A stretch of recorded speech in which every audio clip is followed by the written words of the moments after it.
चलिए ठीक है, लास्ट क्लास हम लोग डिस्कस कर रहे थे एविडेंस के रिगार्डिंग कि एविडेंस दो प्रकार का होता है, एक तो oral evidence, other one is documentary evidence.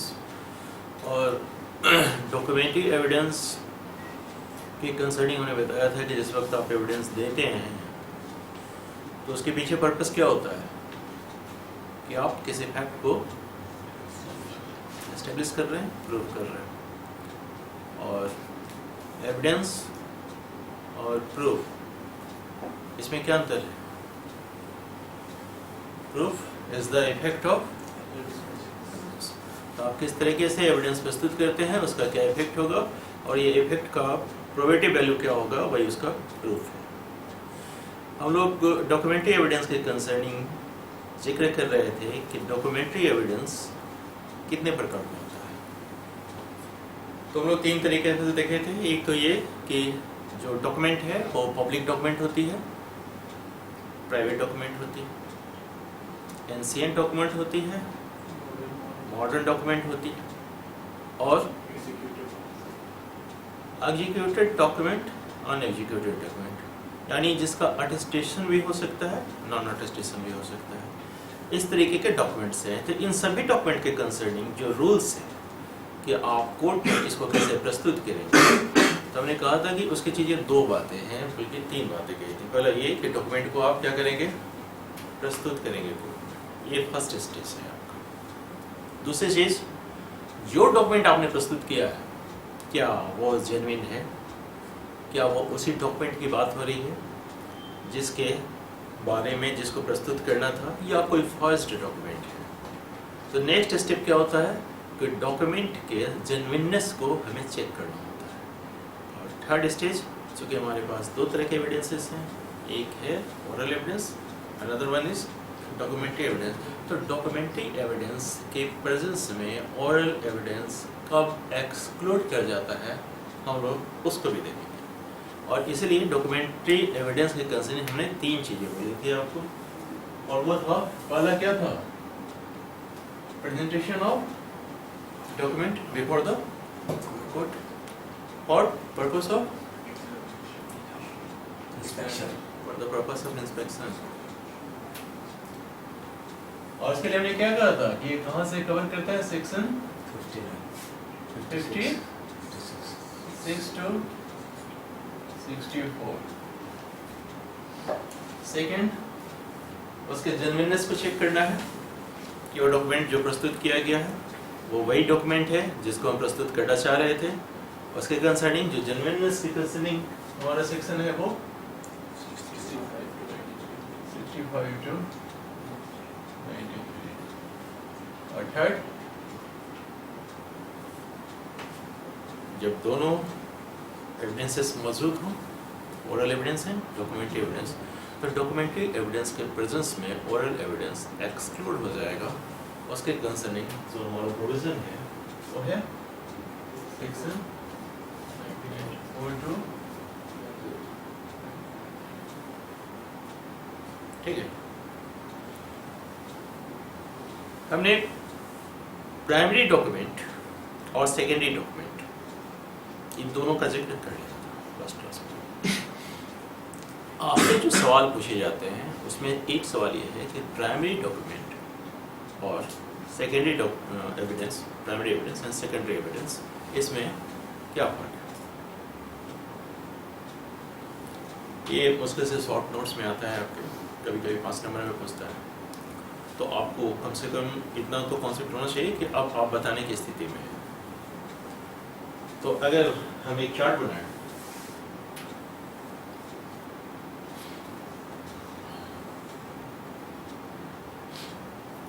Primary evidence, secondary evidence,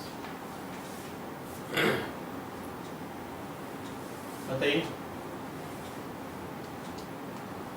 पहला अंतर। ये इसी तरह से सवाल पूछे जाते हैं आपसे। पहला अंतर क्या होगा, प्राइमरी एविडेंस क्या होता है,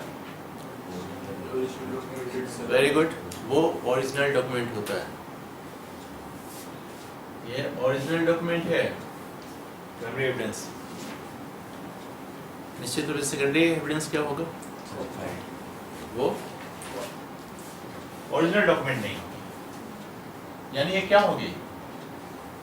या तो उसकी सर्टिफाइड कॉपी होगी या ओरल अकाउंट्स होगा, हम लोग चर्चा कर चुके हैं ना। तो ये ओरिजिनल डॉक्यूमेंट नहीं होता है। दूसरा, जनरल नियम क्या है? जब भी डॉक्यूमेंट की कंसर्निंग बात होगी, जनरल नियम क्या है? प्राइमरी एविडेंस देना है। और सेक्शन 59 क्या कहता है कि जब तक सेकेंडरी एविडेंस में उसको अलाउ ना किया जाए, प्राइमरी एविडेंस से ही डॉक्यूमेंट को किया जाएगा। यानी जनरल नियम के तौर पे, जनरल के तौर पे किसको एक्सेप्ट करते हैं? और इसकी जब आता है कि सेकेंडरी एविडेंस की, तो सेकेंडरी एविडेंस जब वो सेक्शन 60 के दायरे में आएगा तब। यानी ये जनरल नियम नहीं है। यानी क्या है ये एक्सेप्शन।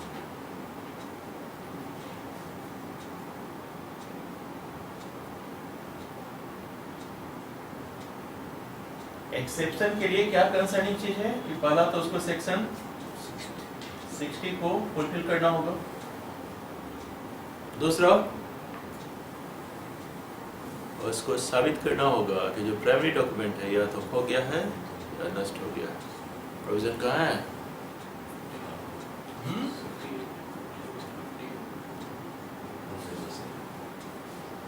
बर्डन ऑफ प्रूफ हमने बताया था ना कि आपको किस पे शिफ्ट कर जाता है। तीसरा, प्राइमरी एविडेंस जब आप देते हैं तो ये बेस्ट एविडेंस है।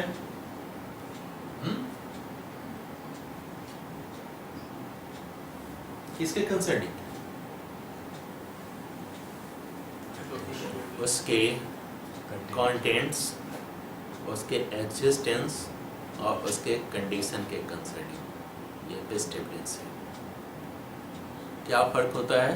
जैसे ही आप ओरिजिनल डॉक्यूमेंट प्रस्तुत करते हैं कोर्ट के सामने, ये कंडीशन, कंटेंट और एग्जिस्टेंस अपने आप साबित हो जाती है।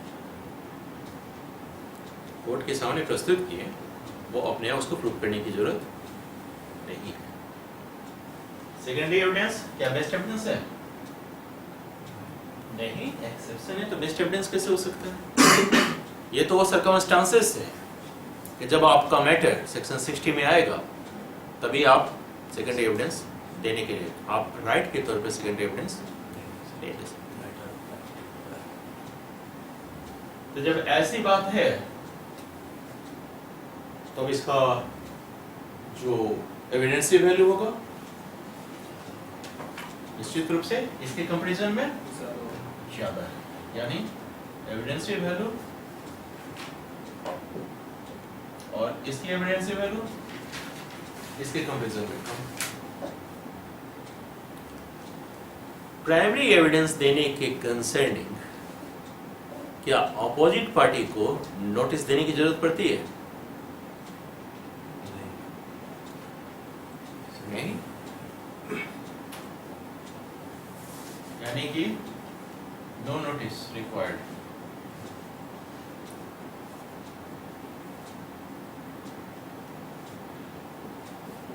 और सेकेंडरी एविडेंस किन परिस्थितियों में? जब उसके पास हो।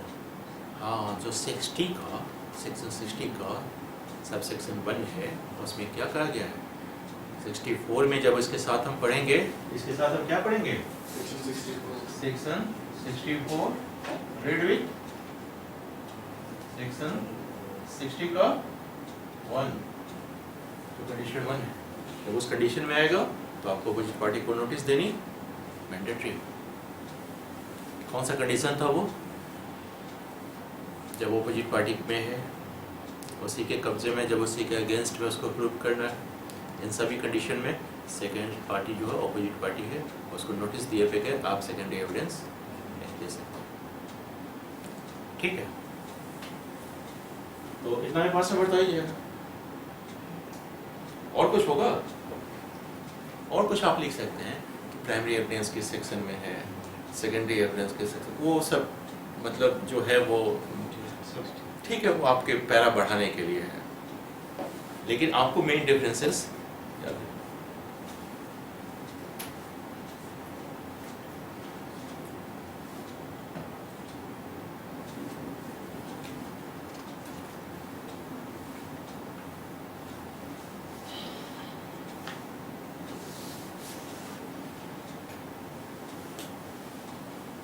आइए, हम लोग देख चुके हैं, हमने उस डॉक्यूमेंट को कोर्ट के सामने प्रस्तुत कर दिया। नेक्स्ट स्टेज क्या है? अब उसके जेन्युइननेस को साबित करना है, यानी कि वो वही डॉक्यूमेंट है जिसको प्रस्तुत करने की बात हो रही है। कैसे साबित करेंगे? हमने देखा उसके कंसर्निंग सेक्शंस कहाँ से कहाँ तक है, 65 टू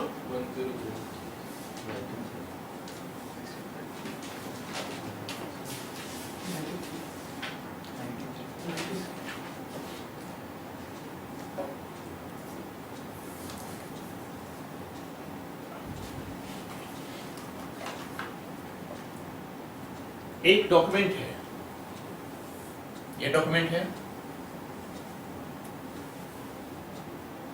इसमें कुछ लिखा हुआ होगा,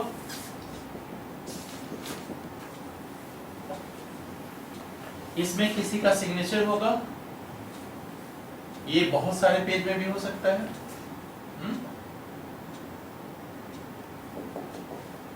इसमें एक मोहर लगी हो सकती है। डॉक्यूमेंट पर क्या चीज होता है? इसमें कंटेंट होंगे, कंटेंट जो लिखे हुए, जिसने एग्जीक्यूट किया उस व्यक्ति का सिग्नेचर होगा। एग्जीक्यूट करने के बाद अगर उसने सील लगाई है तो वो सील होगी। अगर डॉक्यूमेंट के लिए अटेस्टेशन जरूरी है, अटेस्टेशन समझ रहे हैं? रजिस्ट्रेशन नहीं, अटेस्टेशन, अटेस्ट करना, अनुप्रमाणन अगर जरूरी है तो निश्चित रूप से इसमें 2 विटनेस होंगे,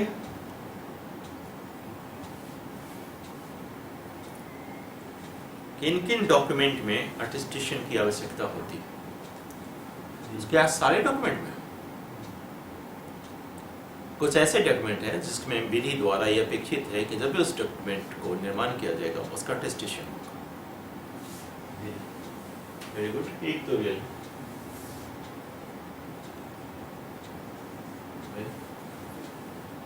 दूसरा विल कौन सा?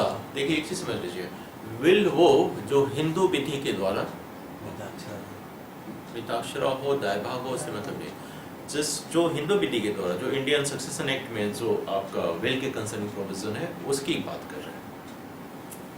क्योंकि विल आप भी करेंगे, मुस्लिम लॉ के तहत भी वसीयत होगी, तो उसमें वो मैंडेटरी नहीं। हम इसकी बात करेंगे जो हिंदू विधि के तहत जो आप विल करें, जो वसीयत कर रहे हैं। विल में अटेस्टेशन आवश्यक है। अटेस्टेशन का मतलब क्या हुआ कि इसको जो भी एग्जीक्यूट करेगा उसमें 2 अनुप्रमाणक साक्षी यानी अटेस्टिंग विटनेसेस रहेंगे, कम से कम 2, मिनिमम 2 अटेस्टिंग विटनेस रहेंगे। इसकी रिक्वायरमेंट मिनिमम 2 है, एक नहीं समझिएगा। दूसरी मॉर्गेज डेट, कौन सी डेट? जो 100 रुपए से ऊपर के, मोर देन 100 रुपीज। अगर 100 रुपए से अधिक का बंधक विलेख आप तैयार करते हैं तो वैसे स्थिति में 2 अटेस्टेंट विटनेस चाहिए, उससे नीचे के लिए जरूरी नहीं। थर्ड, गिफ्ट, कितने भी अमाउंट का हो, हाँ, गिफ्ट इमूवेबल प्रॉपर्टी की, तो कितने टेस्टिंग विटनेस? 2, ये होना है। ये रिक्वायरमेंट लॉ के द्वारा है, यानी अगर इसमें अटेस्टिंग विटनेस नहीं है तो ये डॉक्यूमेंट की लीगल वैल्यू नहीं है, आप इसको प्रोवाइड नहीं कर पाएंगे, क्योंकि लीगल रिक्वायरमेंट है कि इन सारे डॉक्यूमेंट्स में इस अटेस्टिंग विटनेस की जरूरत है। अटेस्टिंग विटनेस किसको कहते हैं? कौन होगा अटेस्टिंग विटनेस? देखिए, आपने कोई डॉक्यूमेंट तैयार किया, यानी आपने कुछ लिखा, लिखने के बाद आप क्या करेंगे? ये हो सकता है कि टाइप भी हो, आपके हाथ में ना लिखा हो, ये भी हो सकता है कि हैंड रिटन हो, दोनों कंडीशन हो सकती है। अब अगर आपने हाथ से नहीं लिखा है, टाइप किया है, तो आपकी ड्यूटी क्या बनती है कि जो लास्ट में आप यहाँ क्या करेंगे? सिग्नेचर करेंगे। इसी जो आप सिग्नेचर करते हैं इसी को एग्जीक्यूशन कहते हैं, एग्जीक्यूशन ऑफ डॉक्यूमेंट, जो आपने सिग्नेचर किया। सिग्नेचर के साथ अगर रिक्वायर्ड है कि आप सील भी लगाएंगे तो एग्जीक्यूशन तब तक पूरा नहीं होगा जब तक आप सील नहीं लगाएंगे। तो एक टर्म हमारे पास है एग्जीक्यूशन, अनदर टर्म है अटेस्टेशन। अटेस्टेशन यानी अनुप्रमाणन, अनुप्रमाणित कर रहे हैं आप अगर आप, तो अनुप्रमाणन के लिए ये तीनों में तो मैंडेटरी है। आप अति उत्साहित होकर किसी और भी डॉक्यूमेंट को अटेस्टेड करवा सकते हैं, बट लीगल रिक्वायरमेंट इन तीन डॉक्यूमेंट्स के कंसर्न है। मतलब ये तो मैंडेटरी है, इसमें तो आपका अटेस्टेशन चाहिए ही चाहिए। और अटेस्टेशन के लिए विटनेस की संख्या 2, मिनिमम 2। तो आप समझ गए? तो एक तो ये होगा कि आप एग्जीक्यूशन करेंगे, दूसरा होगा आप अटेस्टेशन करेंगे,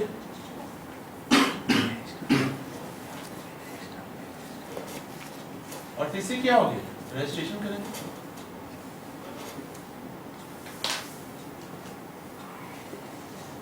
ये चीज होंगी ना। तो कौन सा सेक्शन पढ़ा? 62 लास्ट 61 से हो गया सर?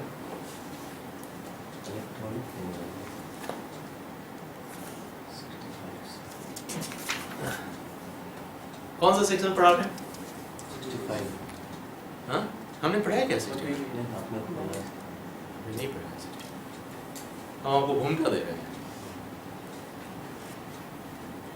क्योंकि अब आप लास्ट हम लोग क्या किए थे? हमने कहा था इस चीज को हमने 3 फेज में बांटेंगे। पहले डॉक्यूमेंट सबमिट करेंगे, सेकेंड है उस डॉक्यूमेंट के जेन्युइननेस को चेक करेंगे, और थर्ड ओरल एविडेंस को एक्सक्लूड करेंगे in the presence of document evidence. तो हम लोग आज सेकेंड स्टेज में डॉक्यूमेंट के जेन्युइननेस को चेक करने जा रहे हैं। तो जेन्युइननेस को चेक करने के लिए क्या चाहिए, कैसे, किस चीज को? हम कह रहे हैं कि ये लिखा हुआ मेरा है, आप कहते हैं आपका लिखा हुआ नहीं है, आपने ऑब्जेक्शन कर दिया। हम कहते हैं कि मेरी सिग्नेचर, आप कहते हैं आपकी सिग्नेचर नहीं है। हम कहते हैं कि अटेस्टिंग विटनेस मिले, आप कहते हैं अटेस्टिंग विटनेस वो नहीं है। आप किसी चीज का ऑब्जेक्शन कर सकते हैं। इसका मतलब अगर किसी भी ऑब्जेक्शन को कोर्ट ने कंसीडर कर लिया, ये डॉक्यूमेंट डिस्प्यूटेड हो गया, तो आपने डॉक्यूमेंट तो प्रस्तुत कर दी, अब उसको एज एविडेंस साक्ष्य में ग्रहण करने के लिए जरूरी है कि उसका जेन्युइननेस आप प्रूव करें। इसलिए हम लोग उसको चीज को चेक कर रहे हैं। अब आप बताइए कि अगर कोई विल है और उस पे अटेस्टेशन ही नहीं है, तो आप क्या उसको प्रूव कर पाएंगे? क्योंकि तो लीगल रिक्वायरमेंट थी, तो आप नहीं कर पाएंगे। कोई मॉर्गेज है 100 रुपये से ऊपर का, उसमें अटेस्टेशन नहीं है, तो आप लीगल रिक्वायरमेंट पूरी नहीं कर सकते। कोई गिफ्ट है, आप गिफ्ट कर रहे हैं और उसमें अटेस्टेशन नहीं कर पाएंगे। तो हमारे सामने 3 शब्द आए हैं: execution, attestation, registration and registration. ये 3 शब्द। एग्जीक्यूशन तो आप समझ गए, ये क्या है? सिग्नेचर सिग्नेचर ऑफ द कौन? Relevant party. Not relevant party, जिसने डॉक्यूमेंट का निर्माण किया है, जिसके कंसर्निंग वो डॉक्यूमेंट है, उस आदमी का सिग्नेचर। पहले उस आदमी का सिग्नेचर लेके आओ जिसने मेरे हाथ में लिख दिया। हाँ? तो उसी बात है।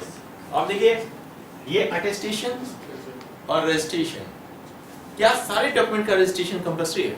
नहीं, जो रजिस्ट्रेशन एक्ट में बस जो रजिस्ट्रेशन एक में बोलता है उसका कंपल्सरी रजिस्ट्रेशन है। यहाँ तक कि जो विल है आपका वो भी कंपल्सरी रजिस्ट्रेशन में नहीं आता है।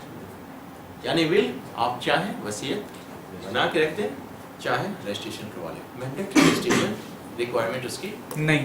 नहीं है। तो हमारे सामने जो 3 शर्त हैं, अब ये हमें देखना है कि व्हाट इज अटेस्टेशन। अटेस्टेशन क्या है, कहाँ मिलेगा ये? जो यहाँ नहीं GCL देखिए इसके लिए आप आपका ट्रांसफर ऑफ प्रॉपर्टी एक्ट है, उसका सेक्शन 3 देखिए।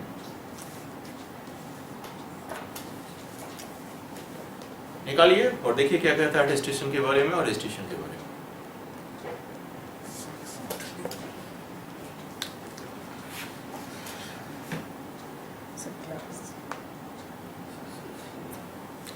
सेक्शन 3 इंटरप्रिटेशन क्लॉज है वो।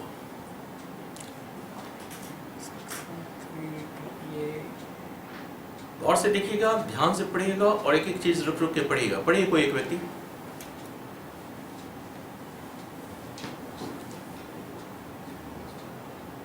मिला? विराट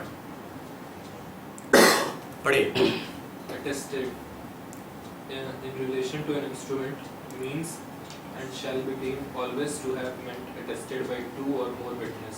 पहली बात रिक्वायरमेंट निकालते जाइए उसी से, मिनिमम 2 और मोर विटनेस। आगे Witnesses each of whom has seen the देखिए, each of whom has seen, क्या देखा उसने? execute, sign or affix his mark to the instrument. अब आप एक चीज से एक शब्द और निकल के आया, सिग्नेचर और मार्क। इन दोनों में फर्क को समझ रहे हैं? जी सर। जो लिटरेट व्यक्ति है वो क्या करेगा? सिग्नेचर सिग्नेचर करेगा। जो इलिटरेट व्यक्ति है थंब इंप्रेशन लगाएगा, वो मार्क। हाँ, इसने क्या देखा अटेस्टिंग विटनेस ने? Execute, sign or affix his mark to the instrument. To the instrument. ठीक, इसने इसको देखा है। आगे Or has seen some other person sign the instrument in the presence and by direction of the executant. इसका मतलब समझ रहे हैं? हम पढ़े लिखे भी हैं, मेरे हाथ नहीं है, क्या करें? पैर से चिन्ह लगाएं। हम इंप्रेशन कहा जाता है, पैर से चिन्ह नहीं लगाने के लिए कहा जाता है। तो हमने किसी को एजेंट नियुक्त कर दिया और अपनी अथॉरिटी में कह रहे हैं उसको एजेंट नियुक्त करके कि आप साइन कीजिए या चिन्ह लगाइए। और ये सारी सीन को कौन देख रहा है? Witness. Attesting witness. तो एक तो वो व्यक्ति है जो खुद सिग्नेचर करेगा, एक वो व्यक्ति है जो सिग्नेचर न कर सकता है, न मार्क नहीं लगा सकता, लेकिन अपने प्रेजेंस में किसी व्यक्ति को कह सकता है कि तुम हम लोग को ऑथराइज कर रहे हैं। हाँ जी, रिटेन होगा। हाँ रिटेन में होगा, बट सिग्नेचर कहाँ से करेगा जब उसको वही नहीं है? तो ऑथराइजेशन रिटेन होगा। ये अभी तो वही हम लोग पढ़ेंगे कि कैसे साबित करना है जहाँ भी डिस्प्यूट उठेगी।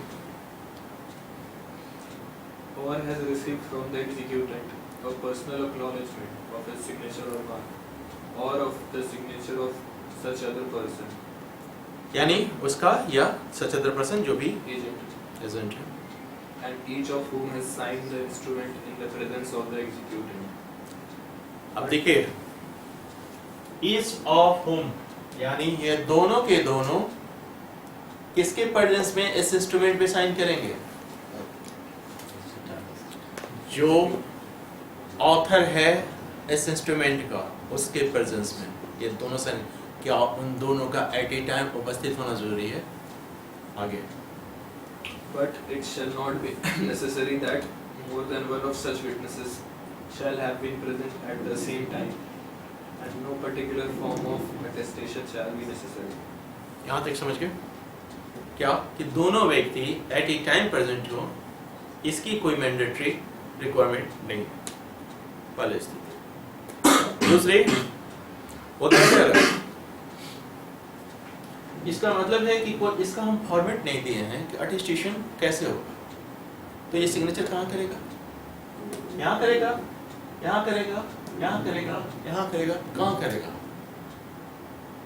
लास्ट पेज पे करेगा, प्रत्येक पेज पे करेगा, कहाँ करेगा?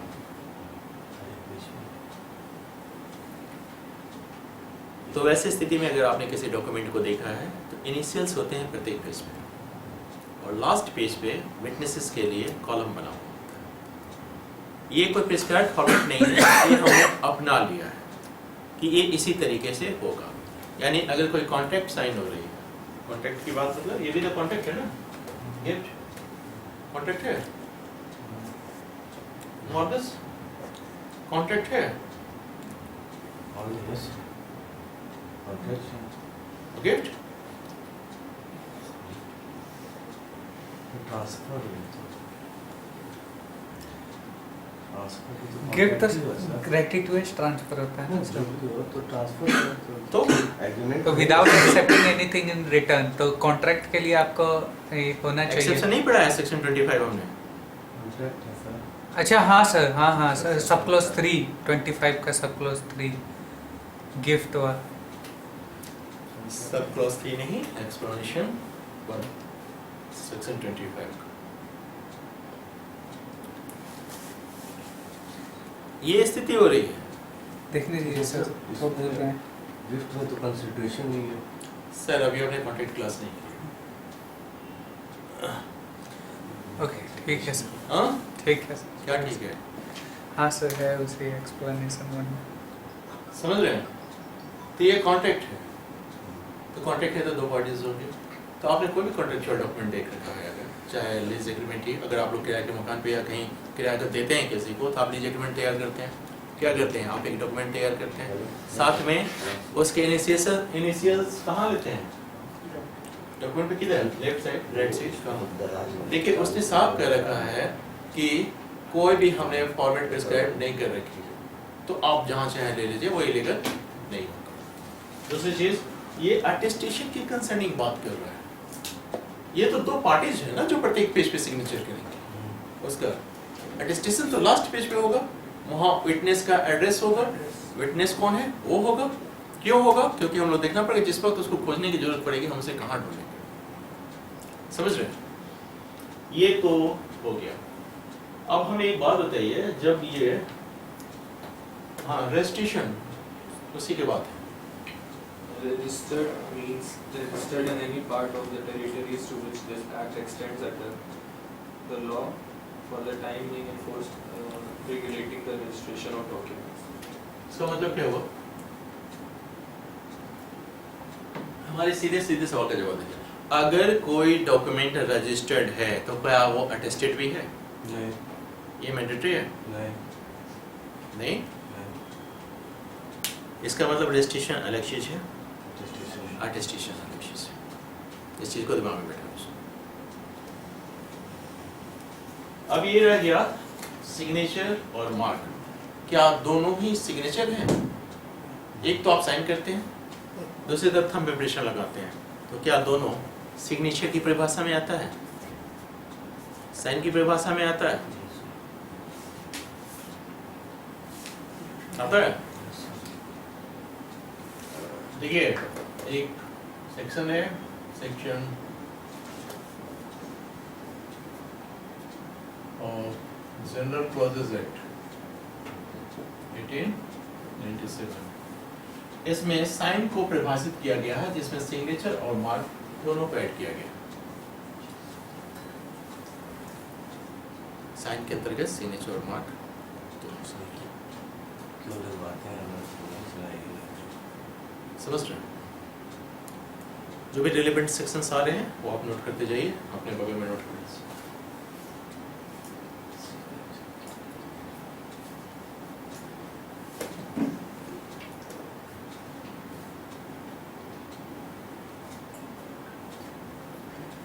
अब आ जाइए सेक्शन 65।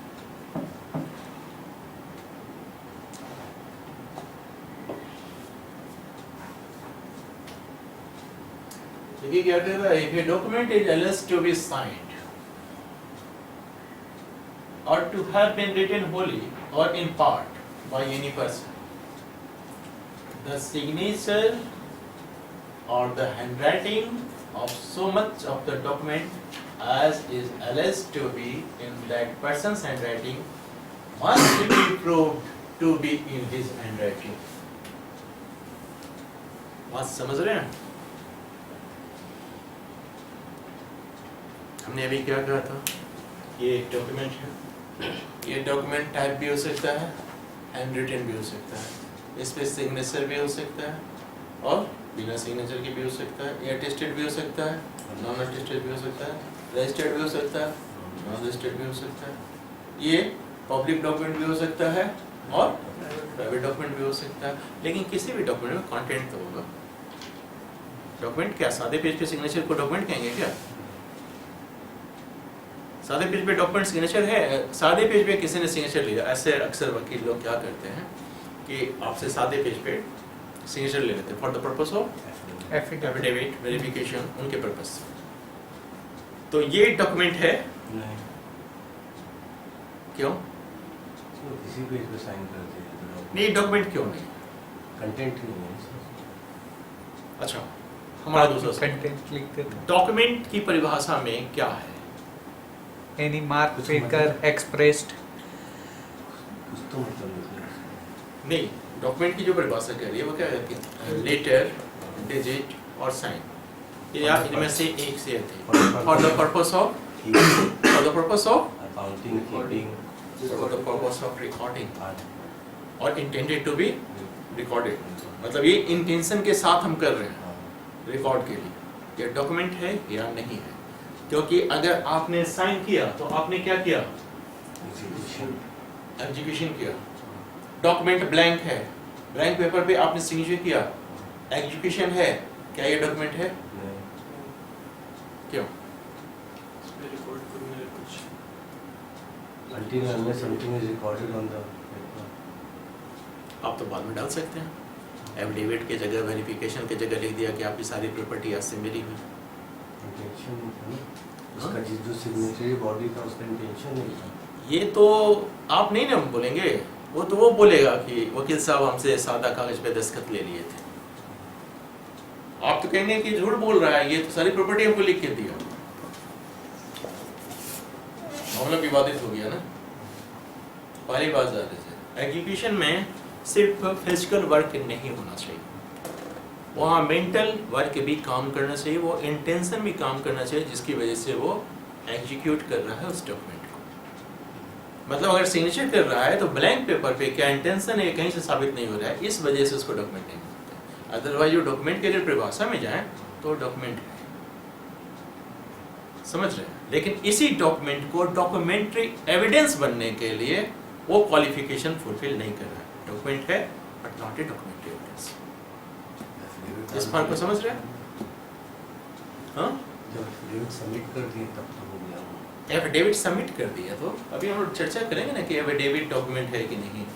आपका वो क्या कहते हैं, जो अगर हमने क्या बोला डॉक्यूमेंट दो प्रकार के होंगे, या तो पब्लिक डॉक्यूमेंट या प्राइवेट डॉक्यूमेंट। तो आपका एफिडेविट प्राइवेट डॉक्यूमेंट है कि पब्लिक डॉक्यूमेंट है, इन सब चीज़ों की चर्चा करेंगे।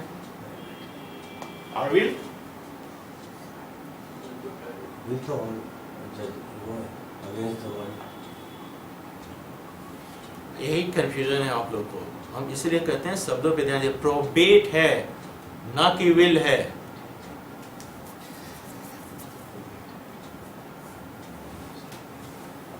ये जो जजमेंट इन रेम की आप बात कर रहे हैं वो प्रोबेट कोर्ट के द्वारा दिया गया ना। जब वो प्रोबेट बन जाएगा विल, तब वो जजमेंट इन रेम की प्राप्त होगा, तब सारे अगेंस्ट के सर के अगेंस्ट में विल नहीं लगेगा। मोह माया है ठीक।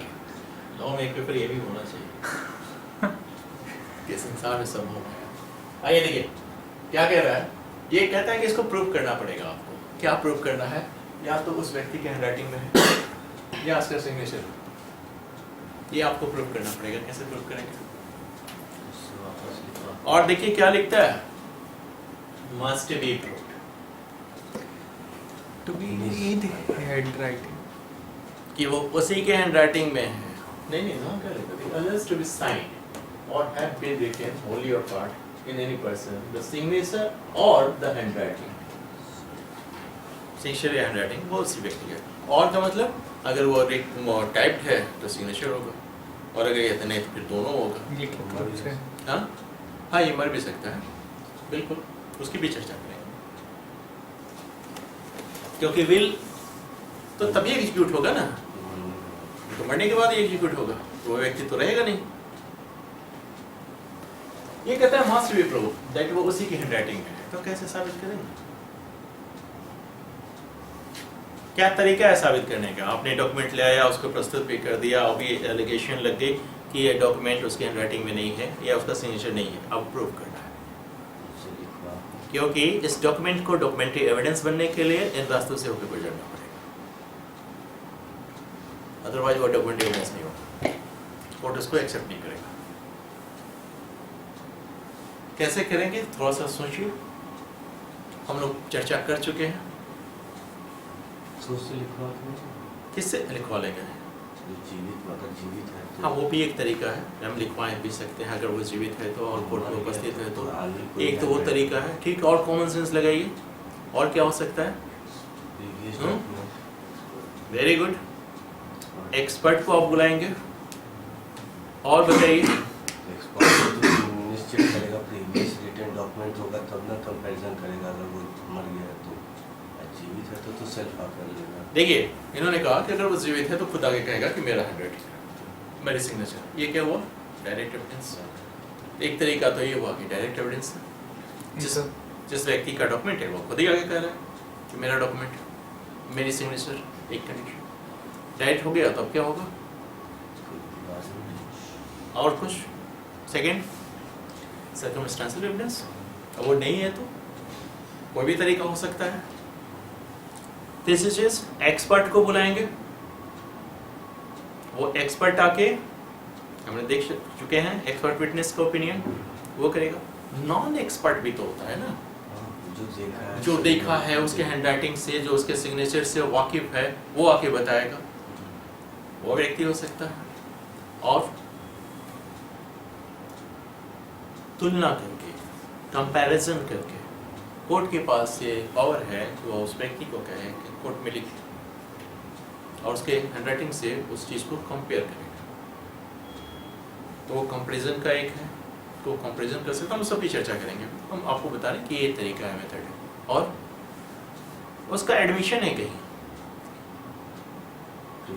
प्रीवियस कहीं उसने या तो आपके प्लेंट में एडमिट कर रखा रिटर्न एडमिशन में रिटर्न स्टेटमेंट में उसने एडमिट कर रखा हो प्रीवियस केसेस जजमेंट में ये बात एडमिटेड हो इन सभी चीज़ों को एक तरीका है कि हम उसको कैसे प्रूव करें लेकिन इसका प्रूव करना mandatory it must be proved क्या ये उसकी हैंडराइटिंग या फिर उसने वही व्यक्ति है जिसने सिग्नेचर किया है पर्दानसी स्त्रियां या जो अनपढ़ व्यक्ति होते हैं वो भी तो किसी डॉक्यूमेंट पे साइन करेंगे या थंब इम्प्रेशन लगाएंगे उनको कैसे प्रमाणित करवाएंगे वो क्या कह के कहेंगे कि हमारा ही थंब इम्प्रेशन है तो मान लिया जाएगा तो पूछा जाएगा कि ठीक है आपका थंब इम्प्रेशन है इसमें लिखा हुआ क्या था तो क्या कहेगा कि वकील साहब तो कहते कि इसको एफिडेविट के लिए लिखे क्या लिखा हुआ है माई बाप तो कहेंगे कि आपने सारी प्रॉपर्टी ट्रांसफर कर दी है वकील साहब तो आप बताइए ये जो काम हो रहा है तो उसमें प्रधानसी इस तरह का मतलब या प्रधानसी या फिर जो इलिटरेट पीपल है उसके कंसर्निंग मतलब ये होता है कि जो समाज से बहुत में घुले मिले नहीं है या पढ़े लिखे लोग नहीं हैं जिनको समाज की चालबाजियों का पता नहीं है वो सिर्फ अंगूठा लगाना जानते हैं वैसे स्थिति वो भी तो डॉक्यूमेंट एग्जीक्यूट करेंगे और उनका डॉक्यूमेंट का एग्जीक्यूशन आप कैसे प्रमाणित करेंगे ये साबित करना होगा उस व्यक्ति को कि उस व्यक्ति ये लिटरेट है तभी तो वो उस व्यक्ति को ये डॉक्यूमेंट का कंटेंट पढ़कर समझाकर बता दिया गया था। ये प्रमाणित करना होगा किसको? कोर्ट को। ये डॉक्यूमेंट कोई वह मामला अब आ गया इलिटरेट पर्सन के कंसर्न, वो पढ़ा नहीं है और डॉक्यूमेंट की बात हो रही है, तो वैसे स्थिति में फर्स्ट आपको प्रायोरिटी ये आपको प्रूव करना होगा कि उस डॉक्यूमेंट के कंटेंट को इनको समझा दिया गया है पढ़ के और मतलब बोल कर जैसे जैसे था, और साथ ही साथ इसमें क्या कंटेंट है ये बता दिया गया था। हाँ मुकरेगा तो फिर आगे कहानी है, पहले ही आपको ये चीज़ को प्रमाणित करना पड़ेगा, ठीक है। अब आइए फिर वापस इस सेक्शन पे। If a document is to be signed or have been written wholly or part, ये भी तो हो सकता है कि पूरा का पूरा डॉक्यूमेंट लिखो और थोड़ा सा ही लिखो, बाकी चीज टाइपराइटेड हो। इन सभी चीजों के कंसर्निंग वो बोल रहा है। By any person, the signature or the handwriting of so much of the document as it is to be in that person's handwriting must be proved to be in his handwriting. वो उसके handwriting में है, ये आपको साबित करना पड़ेगा। तो हस्तलेख विशेषज्ञ कहाँ मिलता है, किस सेक्शन में? हाँ, एक्सपर्ट में क्या क्या है? आर्ट, कल्चर, साइंस, उसके वो सब के सब है। हैंडराइटिंग एक्सपर्ट भी है ना? जी सर। तो उसको आइए, इसी के साथ साथ ये तो जरूरी नहीं है कि आप हमेशा पेपर वर्क ही करते हो, या डिजिटल वाले को भी तो डॉक्यूमेंट एविडेंस मानते हैं। जो डिजिटल फॉर्म में है डॉक्यूमेंट, वो भी तो डिजिटल, वो भी तो डॉक्यूमेंट की परिभाषा में ही आता है। तो इसको और दोनों के साथ पढ़िए। Accept in the case of secure electronic signature, if the electronic signature of any subscriber is alleged to have been affixed to an electronic record, the fact that such electronic signature is the electronic signature of the subscriber must be proved. ये उसी व्यक्ति का electronic signature है, इसको साबित करना होगा। कैसे साबित करेंगे? इसको सब्सक्राइब किया गया डॉक्यूमेंट मेंटेन होगा।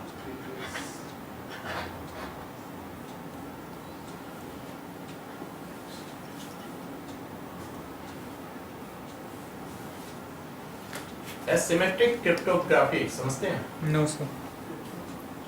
क्रिप्टोग्राफी समझते हैं? सर क्रिप्टो करेंसी समझ। हाँ वो तो जरूर समझेंगे, नाम लगाते रहते हैं। हाँ हाँ। एसिमेट्रिक क्रिप्टोग्राफी, इसमें एक दो तरह के की प्रोवाइड किया जाता है।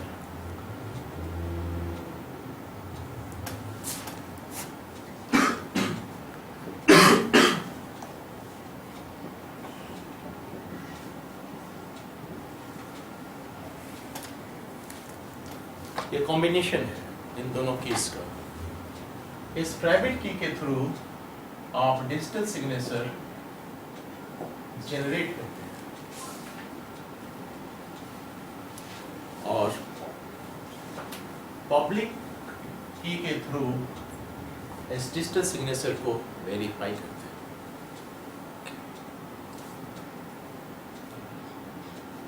कंप्यूटर की भाषा है।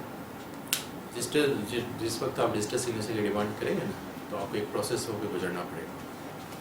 आपको ये एसिमेट्रिक क्रिप्टोग्राफी के तहत की दिया जाएगा। एक की आपके पास रहेगा जिसको प्राइवेट की है, जिससे आप अपना डिजिटल सिग्नेचर क्रिएट करेंगे, और एक लिस्ट बनी रहती है वो पूरे पब्लिक के पास रहती है। आपने जो सिग्नेचर किया वो आप ही का सिग्नेचर है, ये वेरीफाई होती है प्राइवेट से। ओ सॉरी, पब्लिक से, क्योंकि पब्लिक के पास। तो ऐसे स्थिति में अगर कोई सिग्नेचर है डिजिटल फॉर्मेट पे, तो उसको पब्लिक की के द्वारा वेरीफाई किया जाता है। क्या पर्टिकुलर वर्ड क्या बोल रहे हैं? Asymmetric cryptography.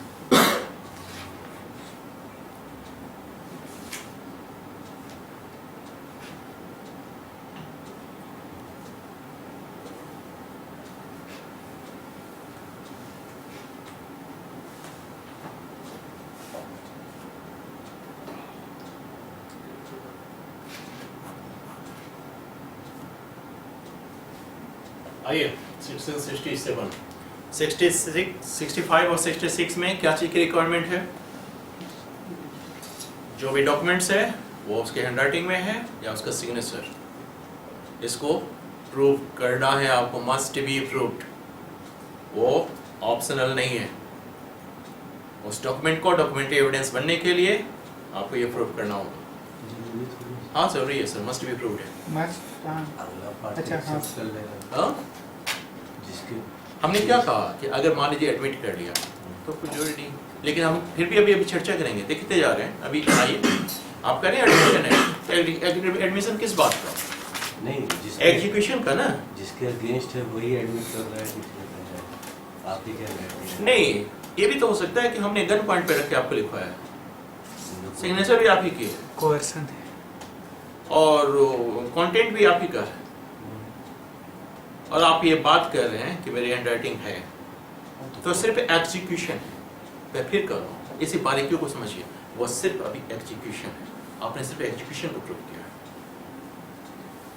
अगर वो डॉक्यूमेंट रिक्वायर्ड है, अगर इन तीनों डॉक्यूमेंट्स के कंसर्न है, यानी अगर विल है या फिर गिफ्ट है या फिर मॉर्गेज है और ऐसी स्थिति है, तो फिर अटेस्टेशन प्रूव करना अभी भी जरूरी है,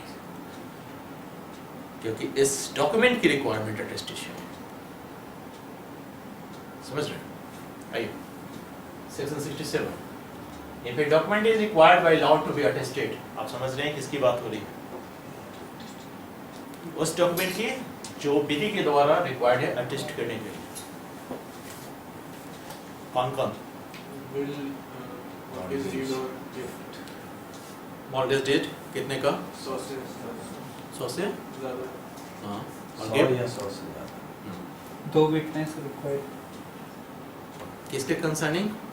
Mortgage, हिंदू लोग हाँ। समझ रहे? If a document is required by law to be attested, it shall not be used as evidence. साफ लिखता है,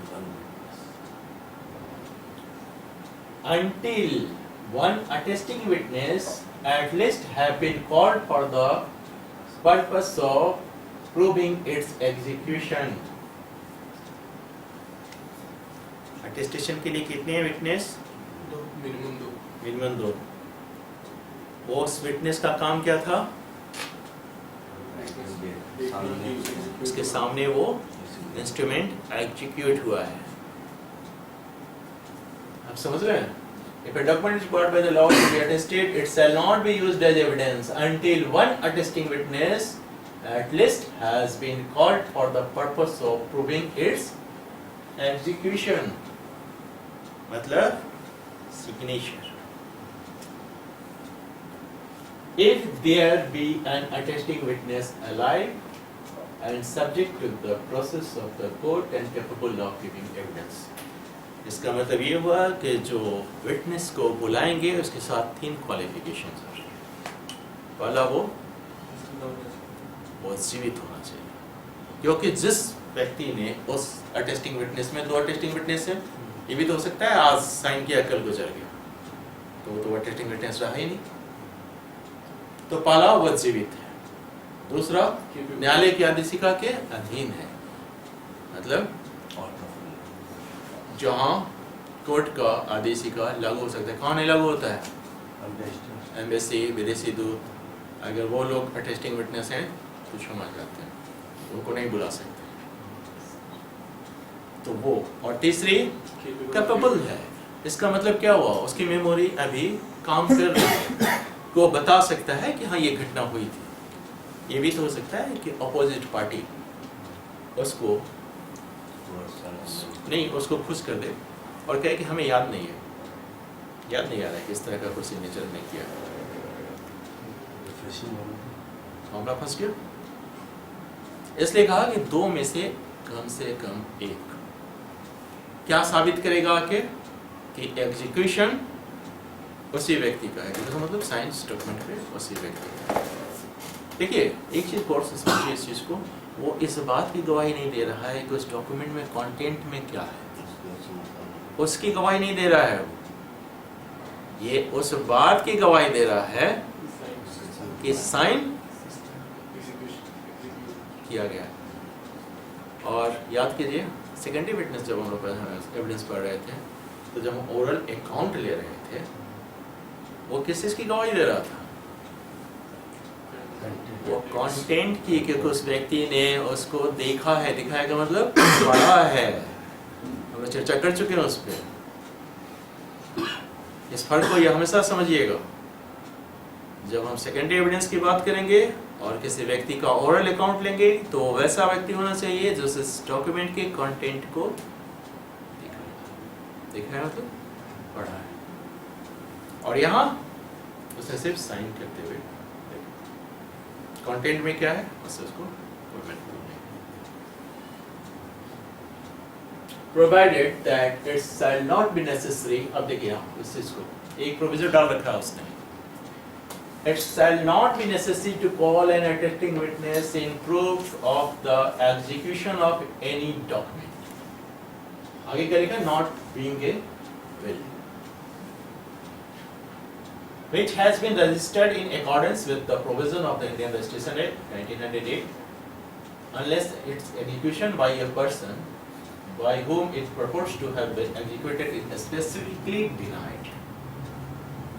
इसका मतलब क्या है? पहली कंडीशन क्या है कि अगर कोई ऐसा डॉक्यूमेंट है जिसका अटेस्टेशन विधि के द्वारा रिक्वायर्ड है, तो निश्चित रूप से 2 अटेस्टिंग विटनेस होंगे, उनमें से एटलीस्ट एक विटनेस को आपको बुलाना है। उस विटनेस की क्वालिफिकेशन क्या होगी? वह जीवित होगा, न्यायालय के आदेशिका के अधीन होगा और साक्ष्य देने में समर्थ है, तब वो जाके इस चीज का गवाही देगा कि वो एग्जीक्यूशन उसी व्यक्ति ने। इसने प्रोविजन डाल दिया है, कहा कि किसी भी विटनेस की अटेस्टिंग विटनेस की जरूरत नहीं है। कब? There shall not be necessary to call an attesting witness in proof of the execution of any document. उसमें एक चीज को हटा दिया, नॉट बीइंग ए, जो वसीयत नहीं है। इसका मतलब क्या हुआ? जो वसीयत है उसमें तो नेसेसरी हो गया ना। नहीं, ध्यान से सुनिए, कभी कानून की बारीकियां यहीं पे छिपी हुई हैं। अब आप इसको उल्टा करके पढ़िए, अगर विल है नहीं सकता। अरे उसकी तो हम बातें नहीं कर रहे, हम तो टेस्टिंग विटनेस को बुला रहे हैं, एग्जीक्यूटिव को थोड़ी बुला रहे हैं। गौर से देखिए किसको बुला रहे हैं, अटेस्टिंग विटनेस को बुला रहे हैं, एग्जीक्यूटिव को नहीं बुला रहे हैं। उनमें से एक अटेस्टिंग विटनेस को, अगर विल है तो एटलीस्ट 1 अटेस्टिंग विटनेस मैंडेटरी हो जाएगा ना, हो जाएगा। आगे पढ़े हैं, देखिए, unless its execution by the person by whom it purports to have been executed is specifically denied. इसका मतलब क्या हुआ? पहली बात है कि जनरल डिनायल नहीं है,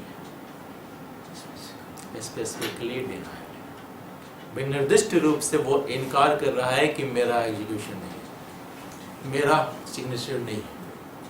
वो व्यक्ति कह रहा है कि मेरा सिग्नेचर नहीं है। अब आप लोग ध्यान नहीं दे रहे। This has been registered, ये registered भी in accordance with the provision of the Indian Registration Act. ये रजिस्टर्ड कोई भी डॉक्यूमेंट है और जिसमें कोई व्यक्ति कह रहा है कि मेरा सिग्नेचर नहीं है, किस कंडीशन की बात कर रहे हैं? हमने आपके बच्चे को किडनैप करके यहाँ रखा, आपके परिवार को बंधक बना के रखा, बोला कि जाओ रजिस्ट्री ऑफिस और जो प्रोसेसर है सब कर लो, नहीं तो लौट के आओगे तो गिफ्ट में तुमको बहुत अच्छा चीज मिलेगा, पूनम फूल लालम लाल, नहीं ना? तो आप तो चले गए। अब ये मामला पहुंचा, जब ये पहुंचा तो कहता है आप अब स्पेसिफिकली डिनाई कर रहे हैं रजिस्ट्रेशन के बाद भी कि मेरा नहीं है। अब क्या करेंगे? देखिए क्या कहता है, provided it shall not be necessary to call an attesting witness in proof of the execution of any document which has been registered in accordance with the provision of the Indian Registration Act. अगर Indian registration act के तहत registered हो गया तो अब किसी को बुलाने की ज़रूरत नहीं है, लेकिन किस कंडीशन में? दो कंडीशन है। पहला, अगर वो विल है तो जरूरत पड़ जाएगी। दूसरा, जिसने सिग्नेचर किया है वो खुद ही स्पेसिफिकली डिनाई कर रहा है कि मैं सिग्नेचर नहीं हूं, तब बुलाने की जरूरत है। समझ गए कहाँ कंफ्यूजन? गौर कीजिए, बेयर एक्ट पे गौर कीजिए। देखिए, सारा इंटरप्रिटेशन बेयर एक्ट से ही निकलेगा।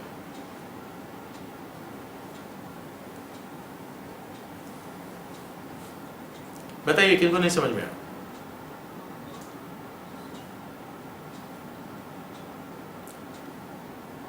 चलिए हम सवाल करते हैं, आप उसका जवाब दीजिए, आप समझ लेंगे।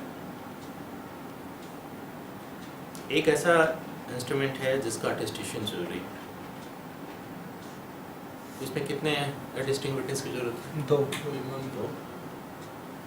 उन दोनों को बुलाना जरूरी है? नो सर, एक व्यक्ति। At least one. वो आके क्या साबित करेगा? क्या उसका सिग्नेचर है? इतना ही उसका काम है। इसी बात को वो उसी के लिए उसको हम बुला रहे हैं। अब कंडीशन ये है कि जिसने साइन किया है उसका जो इंस्ट्रूमेंट है वो रजिस्टर्ड है अकॉर्डिंग टू रजिस्ट्रेशन एक्ट 1998। जब रजिस्ट्रेशन हो गया तो आप जानते हैं रजिस्ट्रेशन के प्रोसेस में क्या होता है। अगर रिसेंटली आप कभी रजिस्ट्री ऑफिस गए होंगे तो आप जानते हैं वहाँ रजिस्ट्रार आपसे पूछता है कि ये किस डॉक्यूमेंट पे सिग्नेचर कर रहे हैं आप, तो आप क्या बताइएगा? चाहे जो भी डॉक्यूमेंट हो, चाहे आपका सेल डीड हो, चाहे मोर्गेज हो, चाहे एक्सचेंज हो, गिफ्ट हो, कोई भी हो, आप उसको बताएंगे। बोलिए चलिए आइए, और भी कुछ प्रोसेस है, आपकी फ़ोटो खींची जाएगी, आपके फिंगरप्रिंट दिया जाएगा,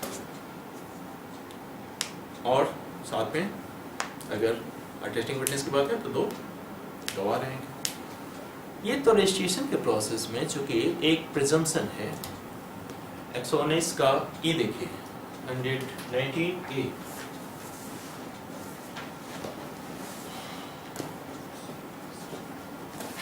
क्या प्रिजम्पशन है? All official and administrative work have been performed Judicial Regularly. and official acts have been regularly performed. ये है ना, judicial and Official acts. official acts have been performed regularly। इसका मतलब क्या हुआ? ये प्रेजम्पशन है। हम ये मान के चलते हैं कि जहाँ जो व्यवस्था है वो अपनी व्यवस्था के अकॉर्डिंगली काम हो रहा है, वहाँ कोई इलीगल वर्क नहीं हो रहा है। तो जो ये कहता है कि नहीं हमारे साथ कुछ गलत हुआ है, तो अब साबित करने का भार उस पर है। अब वो ये साबित करेगा कि नहीं वहाँ गलत हुआ था, तो ये प्रेजम्पशन है। तो वैसी स्थिति में हम क्यों बुलाएं? इसलिए उसने साफ कह दिया कि किसी अटेस्टिंग विटनेस को बुलाने की जरूरत नहीं है अगर वो रजिस्टर्ड डॉक्यूमेंट है। लेकिन उसने दो प्रोविजन लगा दिए। एक तो कि अगर विल है तो उसके कंसर्निंग नहीं, उसकी कंसर्न चाहिए। दूसरा, अगर वो व्यक्ति खुद ही कह रहा है जिसने एग्जीक्यूट किया है कि मैंने एग्जीक्यूट नहीं किया है, स्पेसिफिकली डिनाई कर रहा है, तब तो बुलाना ही पड़ेगा ना अटेस्टिंग विटनेस को, ताकि वो बताए कि यही भाई साहब थे ना जिन्होंने सिग्नेचर किया था, तब बुलाना पड़ेगा। समझ रहे हैं? जी सर। ठीक है।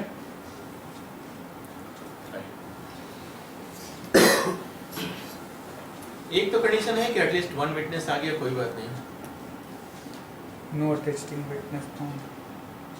अब देखिए क्या कहता है, if no such attesting witness can be found, दो attesting witness required थे, दोनों में से कोई नहीं फाउंड करो जो नहीं मिल रहा। किस वजह से? कैसे? मर सकता है, हाँ। ऐसी जगह चला गया है जहाँ खोजना मुश्किल है, या साथ देने में असमर्थ हो गया है, और जो प्रोविजंस है नहीं उसके विपक्षी ने किडनैप कर कि मतलब जिस वजह से भी कोर्ट तक नहीं पहुंचने दे रहा है, जो भी कंडीशन नॉट फाउंड।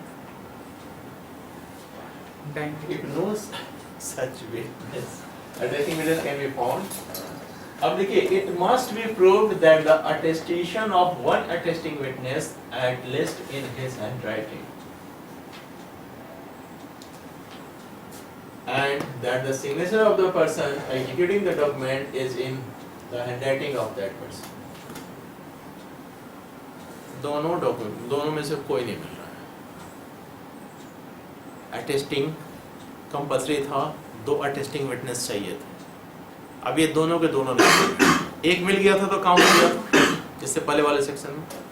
अब दोनों में से दोनों नहीं मिल रहे, रीजन जो भी रहा। तो ये कह रहा है कि हम ऐसे नहीं मानेंगे, नहीं मिलने का आप सिर्फ प्रमाण दे देंगे तो हम ये थोड़ी मान लेंगे कि आपका डॉक्यूमेंट सही है। अब आप इसको प्रूव कीजिए। क्या प्रूव करना है? इसने कहा 2 चीज प्रूव कीजिए।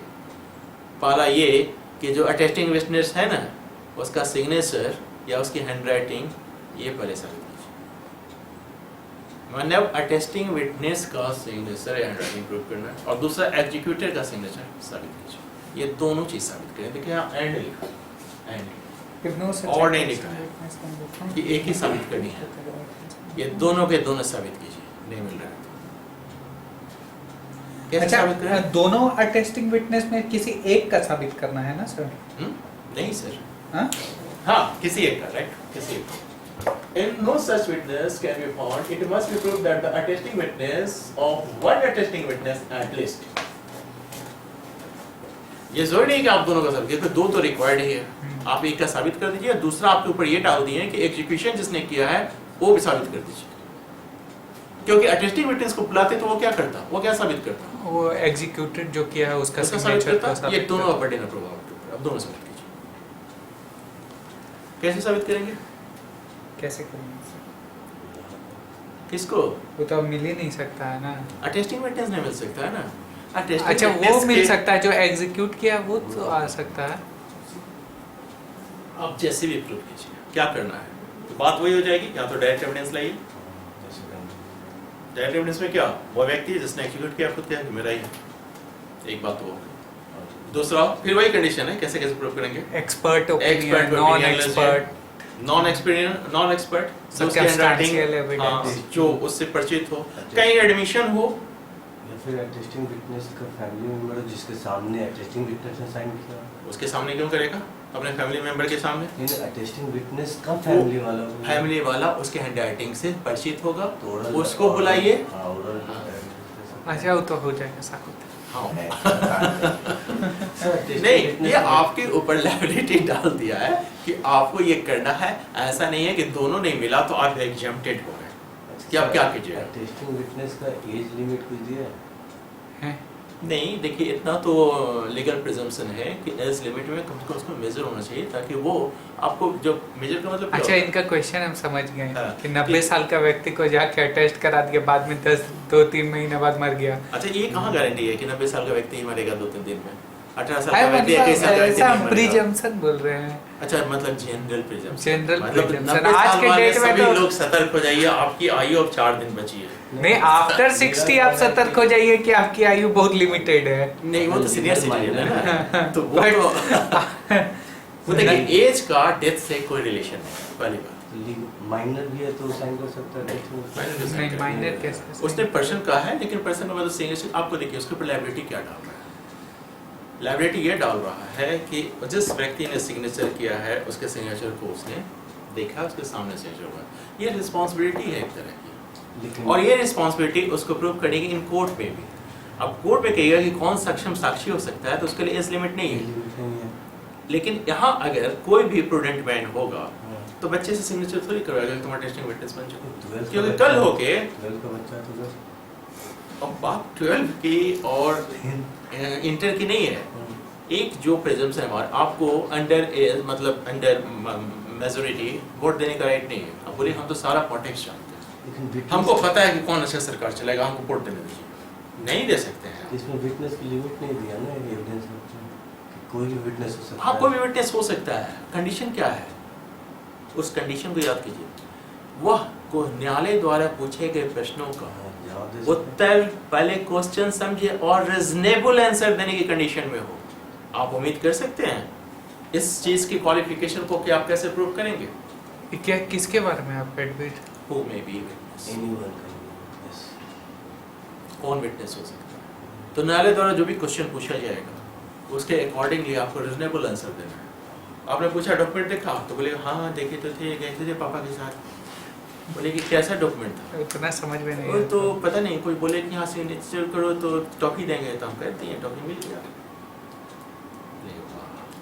अच्छा रीजनेबल जवाब देगा तो हाँ रिजनेबल जवाब देगा चलेगा, लेकिन सवाल ये है कि एज अ प्रूडेंट मैन आप कौन सा स्टेप लेंगे, क्योंकि अटेस्टिंग विटनेस की जब कोई क्वालिफिकेशन नहीं है तो ऐसे व्यक्ति को क्यों लेंगे जो इन फ्यूचर आपके लिए प्रॉब्लम बन जाए,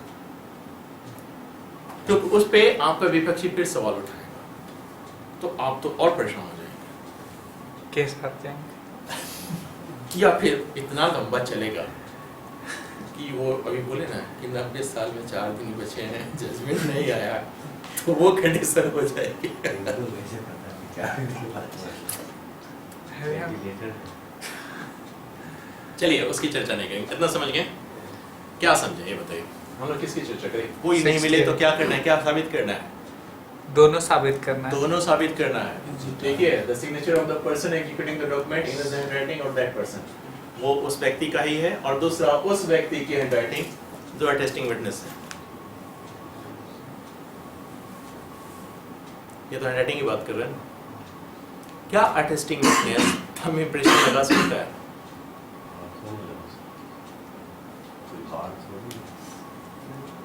हम्म?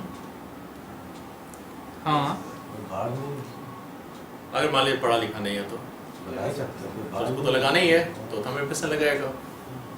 तो थंब इंप्रेशन को कैसे प्रूव करेंगे? एक्सपर्ट करेगा ना, उस थंब इंप्रेशन एक्सपर्ट है Very वो। good. आप समझ रहे हैं, वही क्राइटेरिया है जो हम पिछले क्लासेस में देख चुके हैं, एक्सपर्ट को, नॉन एक्सपर्ट। न्यायालय कोर्ट में तुलना करवाते, एडमिशन हो कहीं, तो उन सभी चीजों के कंसर्निंग वो कर सकता है। बट ये लाइबिलिटी से आप मुक्त नहीं हो गए कि दोनों नहीं मिला तो अब आप इसको एक्सेप्ट कर लीजिए, अभी भी एक्सेप्टेंस नहीं मिलेगी। इस डॉक्यूमेंट को डॉक्यूमेंट्री एविडेंस बनने के लिए उसी क्राइटेरिया को फुलफिल करना होगा। समझ रहे हैं? न्यायालय कोर्ट में तुलना कराएगा, क्या चीज से कराएगा? हम बता रहे हैं सर, अभी पढ़ रहे हैं, आगे पढ़ रहे हैं उसी के आए सीटेट पहुंच गए ना।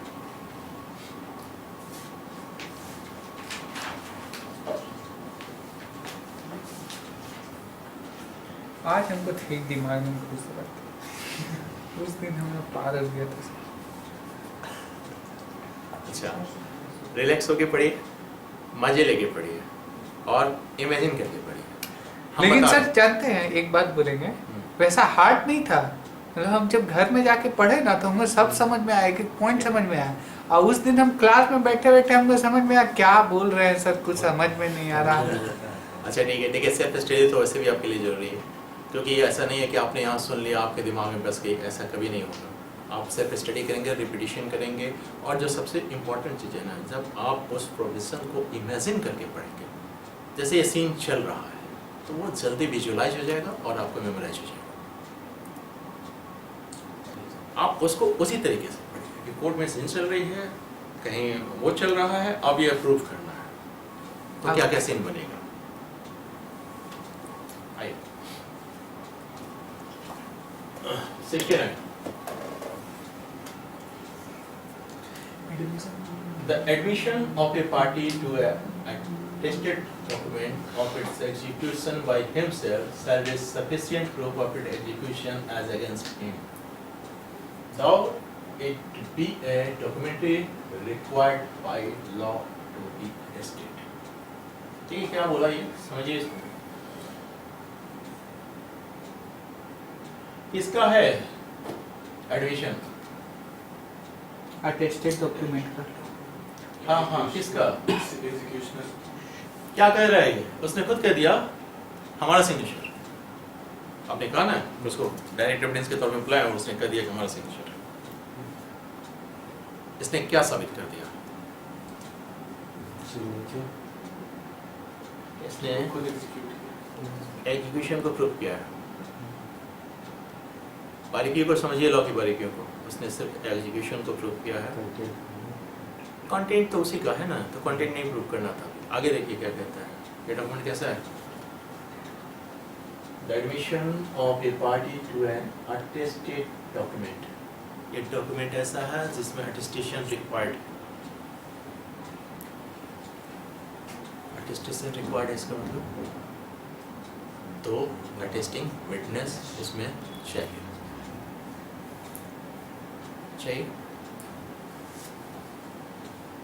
Execution by himself shall be sufficient proof of its execution as against him। ये उसके एग्जीक्यूशन के कंसर्निंग सफिशिएंट प्रूफ है कि इसी ने किया, बस इतनी सी बात है। आगे देखिए क्या लिखता है। Now it be a document required by law to be attested। इसका Okay। मतलब वही विल गिफ्ट मॉर्गेज डीड इसी के बारे में बात कर रहा है। ये अभी भी उस बर्डन से मुक्त नहीं हुआ है जहां ये साबित करना है कि अटेस्टेशन के कंसर्निंग जो विटनेस हैं उससे वो मुक्त नहीं हुआ है। ये अपने आप में सिर्फ सफिशिएंट प्रूफ इस बात का है कि एग्जीक्यूशन उस व्यक्ति का है, यानी डॉक्यूमेंट के कंसर्निंग अभी एक पार्ट अभी भी ड्यू है। और वो ड्यू क्या है? अभी जो हम लोग पढ़ रहे थे 65 उसमें क्या था, जो आपका एजुकेशन है, जो अटेस्टेशन है, उस must be proved.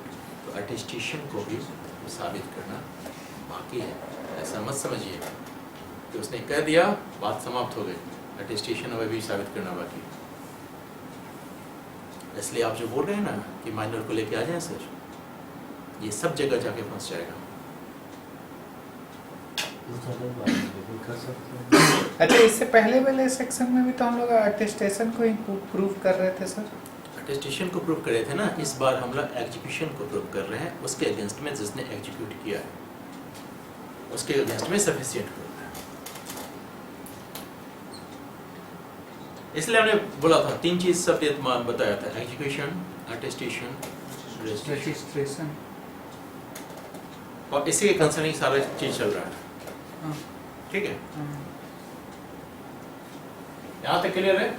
Ji sir. 70 If the attesting witness denies or does not recollect the execution of the document, its execution may be proved by other evidence। देखिए क्या गड़बड़ हो गया। ये attesting witness मरा नहीं है, जिंदा है, मिल भी गया है, और लेकिन कोर्ट अब- में आके कहता है नहीं, याद नहीं है, वो याद तबा लेकिन कुछ पता ना हमरे ना नहीं के पता। ये मान लीजिए अगर आज का- 500 रुपया दे के बाहर बैठा हो, उसको हाँ। ले गया होगा करवाने के लिए, अब उसको हाँ, उसको भुला गया किसे किसे 500 रुपये लिए थे, ये था कि नहीं मेरा। हाँ। बहुत सारी बातें हो सकती हैं। तो वो कर 2 बातें हैं, या तो रिकॉल नहीं कर पा रहा है, रिकॉल हो सकता है एज की वजह से भी रिकॉल नहीं कर पा रहा, कि हमारा एज हो गया पता नहीं कब का है, तो 90 प्लस ढूंढ रहे थे ना, तो Memory 4 loss। दिन के बाद वो बच गया हो, लेकिन उसको अल्जाइमर्स हो गया हो। अब वो सोच रहा है कि है कि नहीं है, लगता तो है, देखा हुआ जाना हुआ पहचाना हुआ मेरा ही है ना? अगर ये कंफ्यूजन है तो लॉ ने प्रोवाइड कर दिया कि तब इसको किसी और एविडेंस से आप लोग कीजिए, उसको डिनाई करने दीजिए, आप किसी और तरीके से इसको साबित कीजिए। कैसे? हाँ बता तो रहे, पहले इसको समझिए ना, शब्द क्या कह रहा है।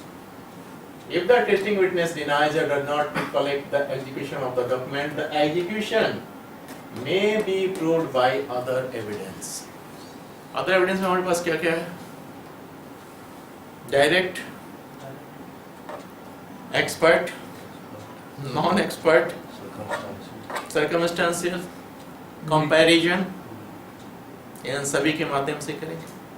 मतलब ये ये सब में allow कर दिया, allow हाँ, कर- कि हाँ। जैसे ही ऐसी कंडीशन बनती है आप अदर एविडेंस देने के लिए कबूल हो। तब जब वो डिनाई करता है या रिकलेक्ट नहीं कर पाता उस कंडीशन में, ऐसा नहीं कि प्रीवियस कंडीशन लागू हो और आप बाकी सब चीज देना स्टार्ट कीजिए। जब वैसी स्थिति बनेगी तब अलग सीन है। जब ये इस कंडीशन में है कि या तो डिनाई करता है या डज नॉट रिकलेक्ट, वो अपने आप की मेमोरी को रिकलेक्ट नहीं कर पाता है, वैसे कंडीशन की बात करें तो आपको एविडेंस दीजिए, आप स्वतंत्र हो गए एविडेंस देने के लिए। समझिए।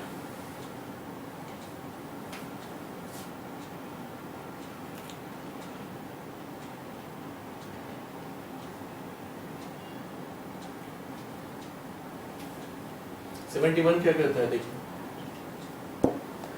an attested document not required by law to be attested may be proved as if it was unattested। हमने कहा कि तीन तरह के डॉक्यूमेंट के कंसर्निंग लॉ की रिक्वायरमेंट है कि वो अटेस्टेशन के तौर से गुजरेगा, और वो डॉक्यूमेंट क्या कहती है? Will, mortgage, gift. हाँ, और ये सब हिंदू लॉ के कंसर्न। ठीक, आप अति उत्साहित होके सेल डीड बनवा रहे हैं, वहाँ अटेस्टेशन करवा रहे हैं। अति उत्साहित होके लीज एग्रीमेंट तैयार कर रहे हैं, वहाँ अटेस्टेशन करवा रहे हैं।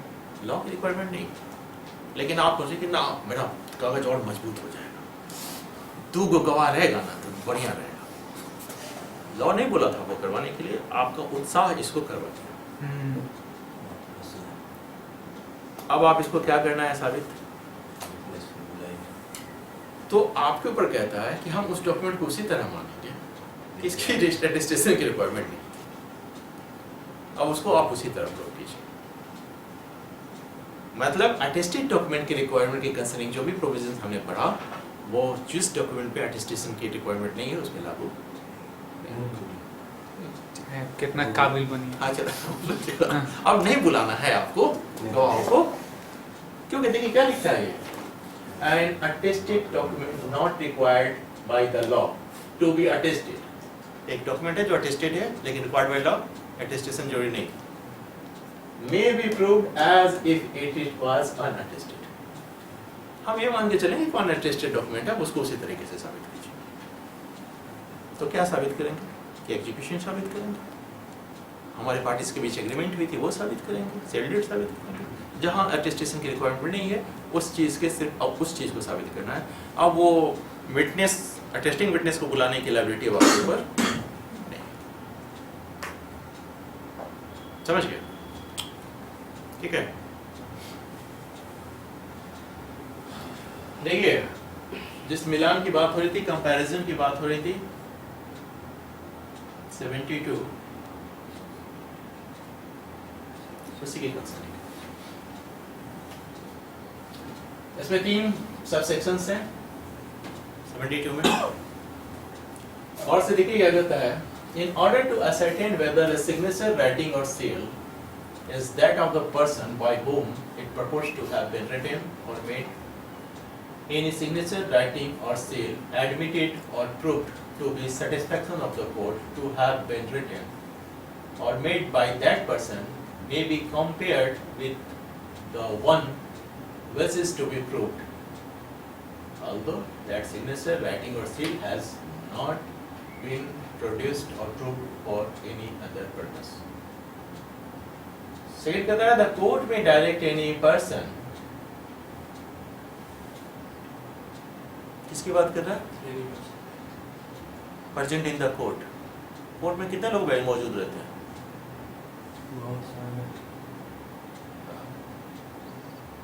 एक तो वो जो पार्टीज होते हैं, एक तो वो जो वकील साहब होते हैं, एक तो वो जो पेशकार साहब होते हैं, एक तो वो जो पीछे क्या आप लोग करते हैं, जमेदार नहीं वो इंटर्नशिप करते हैं तो वो होते हैं। तो क्या कहता है, the court direct any person present in the court to write any word, rather of लिखो कोई शब्द और figure, for the purpose of enabling the court to compare the words or figures so written with any word or figures alleged to have been written by such person। इसी comparison की बात हो रही थी ना कि कोर्ट आदेश देखो वाली बात। थर्ड कहता है, this section applies also with any necessary modifications to finger impressions। मतलब किसी को उठा के बोलेगा चलो हम उठा लगाओ, नहीं। हम लोग अब साबित करने के उस मोड पे पहुंच गए जब कोर्ट के ऊपर अब डिस्कशन दे दिए कि आप किस वो क्या करेगा। आप के बावजूद कि आपने कुछ एविडेंसेस दिए हैं, कुछ तो आपके विटनेसेस हैं, कोर्ट किसी भी व्यक्ति को, देखिए इस बात से कंफ्यूज नहीं होएगा कि एनी पर्सन का मतलब किसी को भी बुला ले, क्यों?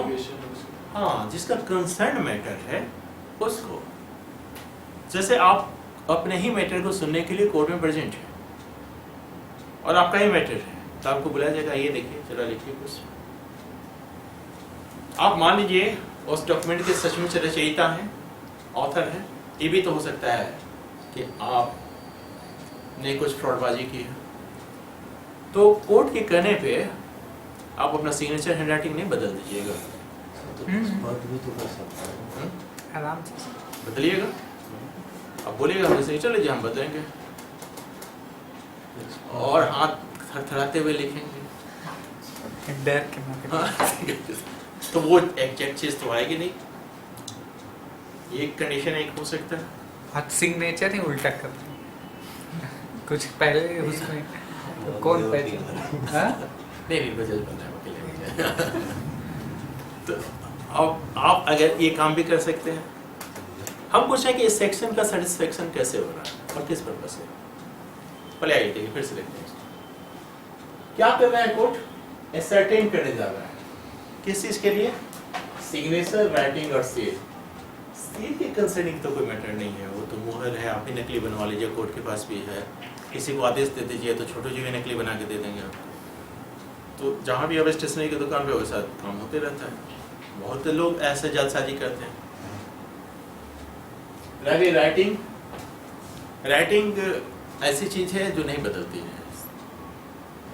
लोग कहते हैं ना नेचर और सिग्नेचर न बदली। सर अगर एक्सपर्ट ही है और उसी का केस है उसको, हाँ तो कोई जरूरत है किसी को बुलाएंगे, दूसरा एक्सपर्ट भी बुलाएंगे, और एक्सपर्ट तो पार्टी लेके आती है। वो 2-3 राइटिंग नहीं, इसलिए तो कोर्ट कोई डिस्कशन है ना। To have been written or made any signature to whom it purports to have been written, made any signature, writing or seal, admitted or proved to the satisfaction of the court to have been written or made by that person may be compared with one. देखिए किससे comparison कर रहा है, उसने आपसे तो लिखवा लिया, कंपेयर किससे करेगा, जिस जो इशू में है। बस has been proved, वो पहले से प्रूव्ड है ऐसा कोई चीज, उससे कंपेयर करेगा वो। मतलब उसके पास स्पेसिफिक जो मटेरियल होना चाहिए वो कैसा होना चाहिए, एक प्रूव्ड होना चाहिए और दूसरा आपका स्पेसिफिक होना चाहिए, उससे वो कंपेयर करेगा। ये खुद भी करेगा या एक्सपर्ट से करवा सकता है या उस व्यक्ति से करवा सकता है जो उस व्यक्ति के हैंडराइटिंग या सिग्नेचर से परिचित है। लेकिन कोर्ट ये आदेश दे सकती है क्या करने के लिए कि कुछ लिखो अल्फाबेट में, कुछ फिगर में, ताकि हम तय कर सकें। यहां तक तय। तो पहली चीज है कि उसको जिस चीज से तुलना करनी है वो प्रूव्ड होनी चाहिए, और ये प्रूव्ड कैसे होगी,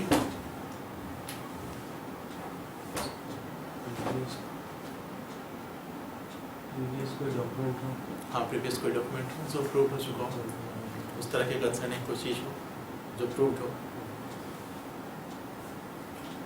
Although the signature, writing or seal has not been produced or proved for any other purpose, भले ही वो चीज पहले कहीं उसमें प्रस्तुत न की गई हो, लेकिन उसके पास उस तरह की चीज होनी चाहिए। और कोर्ट का जो ये डिस्कशन, ये क्या कर रहा है सेकंड में, द कोर्ट में डायरेक्ट, कोई जरूरी नहीं है कोर्ट डायरेक्ट करेगा, में डायरेक्ट एनी पर्सन का मतलब समझ गए, वो कंसर्न पार्टी की बात कर रहा है, ऐसा नहीं कि किसी को उठा कर रहा है। Person in the court to write any word or figure for the purpose of enabling the court to compare the word or figure so written with any word or figure alleged to have been written by such person. हमें एक बात बताइए, आपका article 20 sub clause 3 क्या कहता है, self evidence नहीं दे सकते। किसी भी अपराध के अभियुक्त व्यक्ति को अपने ही खिलाफ साक्ष्य देने के लिए विवश नहीं किया जाए। नहीं किया जाएगा। यहाँ क्या हो रहा है, कोर्ट कह रही है कि हमको कंपेयर करना है, वो गवाही थोड़ी देना है। तो ये उसके खिलाफ भी नहीं होगा। विवश करने की बात हो रही है, विवश कहाँ कर रहे हैं? कोर्ट खारिज नहीं मानेंगे। तो स्पेसमैन सिग्नेचर करवा रहे हैं, स्पेसमैन हम बोले हम नहीं मानेंगे, ब्लड सैंपल नहीं दीजिए। नहीं देंगे।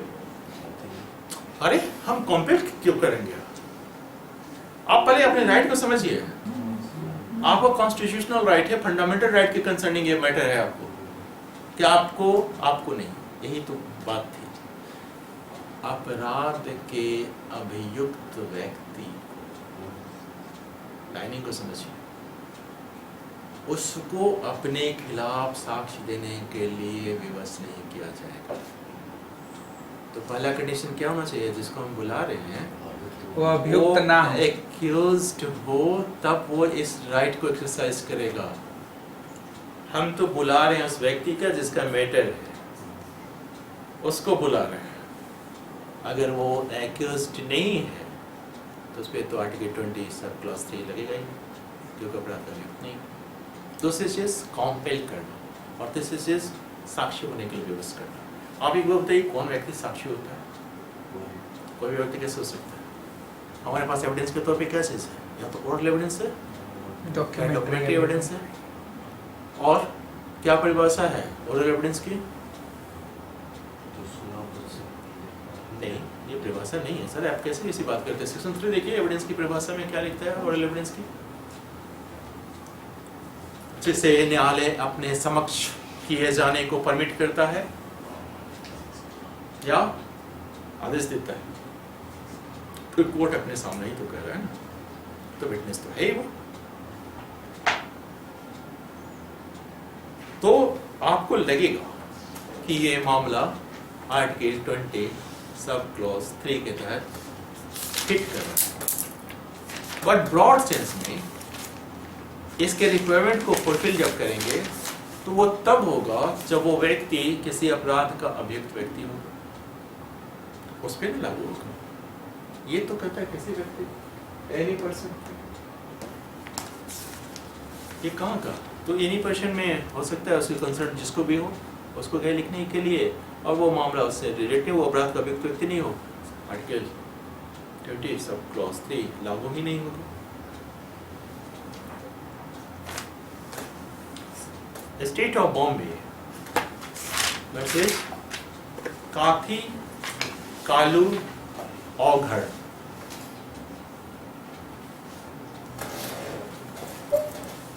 Nineteen 1961 supreme court.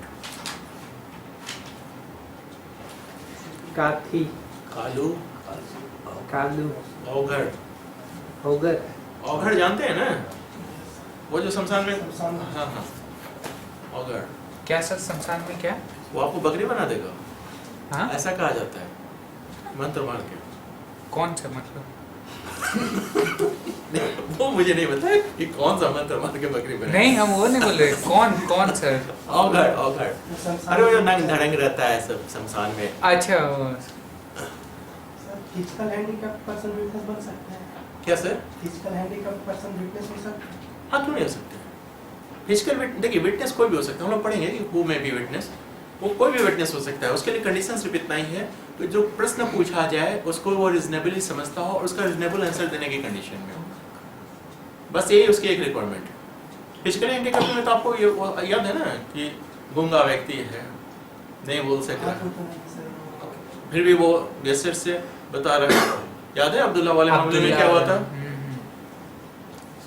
तो हैंड से साइंस साइन से उसने बताया था। अगर मान लीजिए आपसे कहा जाए कि आप एक आंख मार के बताइएगा अगर वो व्यक्ति होगा तो, हाँ, आपको कहा मीनाक्षी से साथ दिया, आपने तुरंत आंख मारी, तो अब आप बताइए क्या हो रहा है।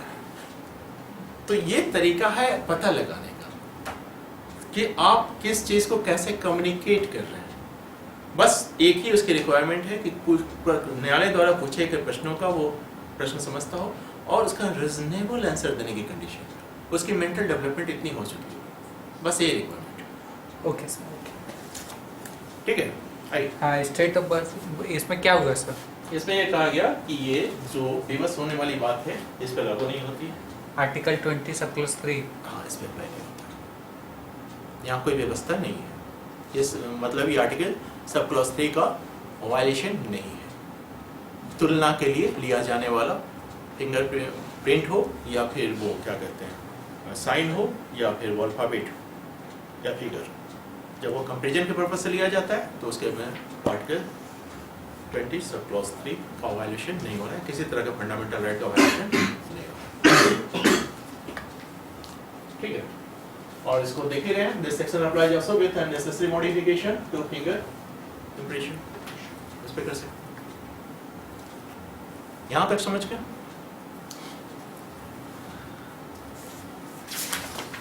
हाँ जी। ठीक है,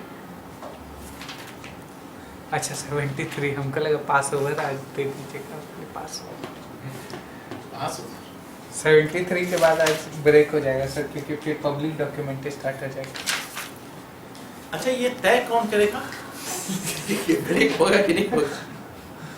नहीं मतलब आप आदेश पारित कर रहे हैं कि कंसिडरेशन के लिए एप्लीकेशन डाल रहे हैं, आपको हमने क्या बताया कि कहाँ से कहाँ तक है सेकंड स्टेप? अभी बहुत लंबा बता दिए थे आप, 90 उनती कुछ बोले थे। नहीं, आपका जो प्रेजेंटेशन ऑफ डॉक्यूमेंट था वो कहाँ से कहाँ तक था? 65 to 90. 56 to 64. कितना से कितना? 56 to 64. एक मिनट Yes. हम बताएं। And genuineness of document 65 to 90. 65 to 93 and exclusion of oral evidence 94 to 106. तो ये तो हम कुछ नहीं कर सकते हैं, है भारतीय बस। साक्ष्य अधिनियम ने कर रखा है। आइए देखते हैं सर ये हो गया 61 to 65 हो गया या 64 तक? राम जी थोड़ा सा रेस्ट कर लीजिए। देखिए आइए, सर उस दिन तो 60 तक ही हुआ था ना? 64 नहीं बताया नोटिस की कंसर्निंग हमने, अच्छा नोटिस बताया था, और ऐसा वो जो particular- सेकेंडरी एविडेंस किस कंडीशन में दिया जाता है सेक्शन 60 नहीं बताई हमने। 60 बता दिया, 61 से 64। वो तो आपके इलेक्ट्रॉनिक डॉक्यूमेंट्स की कंसर्निंग जो बातें हैं आप एक वो भी बता देंगे, अभी तो आप इसी से भाग रहे हैं। पहले तो सुन तो लीजिए, अभी देखिए क्या हो रही है।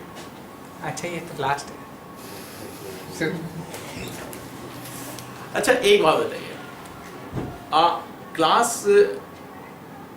में समझना जरूरी है या खत्म करना जरूरी है? बताइए, उसी तरीके से बताते हैं। समझना जरूरी है तो समझिए फिर, तो जहाँ तक समझ में आएगा वहीं तक ना सर, उसके बाद फिर ऊपर उसके जाना बाद घर लगेगा। जाके आप पढ़ते हैं ना, तो बोलते हैं कि वो आप घर जाके सब समझ में आ गया। नहीं हाँ समझ लेते हैं तब ना वहाँ और देखिए अच्छा आप एक चीज अच्छी तरह से समझ लीजिए, अगर आप घर जाके नहीं पढ़ेंगे, आप मेरी गारंटी है आप 2 दिन बाद भूल जाएंगे। और ये सबके साथ लागू होगा, मतलब सभी लॉ के जितने भी पेपर्स हैं। कितने लोग कंडीशन में हैं कंसिडरेशन की परिभाषा बताने के लिए?